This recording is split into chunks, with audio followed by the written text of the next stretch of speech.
ಕರ್ನಾಟಕದ ಭಾಗದ ಒಬ್ಬ ಸ್ವಾಮಿಗಳು ಹೋಗಿದ್ರು. ಅದೇ ಕಾರ್ಯಕ್ರಮಕ್ಕೆ ಸ್ವಾಮಿಗಳು ಹೋಗಿದ್ರು. ಅವ್ ಮಾತಾಡಿ ಕುಂತ ಇವ್ರ ಮಾತು ಚಲುವಾಗ ಆಗಲ್ಲ ಒಬ್ರು ಈ ವೇದಿಕೆ ಮೇಲೆ ಮಾತಾಡಿದ್ರು.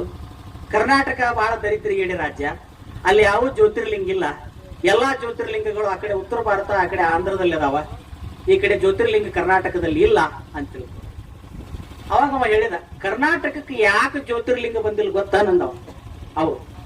ಅವರೊಬ್ರು ನಾಡಿನ ಸ್ವಾಮಿಗಳೇ ಏನಂದ್ರು, ಕರ್ನಾಟಕಕ್ಕ ಯಾಕೆ ಜ್ಯೋತಿರ್ಲಿಂಗಗಳು ಬಂದಿಲ್ಲ ಗೊತ್ತಾನ, ಇಲ್ಲಿ ಕರ್ನಾಟಕದ ಯಾವ ಊರಾಗ ಕೈ ಎತ್ತಿ ಕಲ್ಲು ತಗೊಂಡು ಹೋಗಿತೀರಿ ಊರಿಗೊಬ್ಬೊಬ್ಬ ಮಾತಾಡುವಂತಹ ಜಂಗಮ ಲಿಂಗಗಳು ಬಸವಣ್ಣ ಕೊಟ್ಟು ಇಷ್ಟು ಲಿಂಗಕ್ಕೆ ಹೆದರಿ ಆ ಸ್ಥಾವರ ಲಿಂಗ ಬರಲಿಲ್ಲ.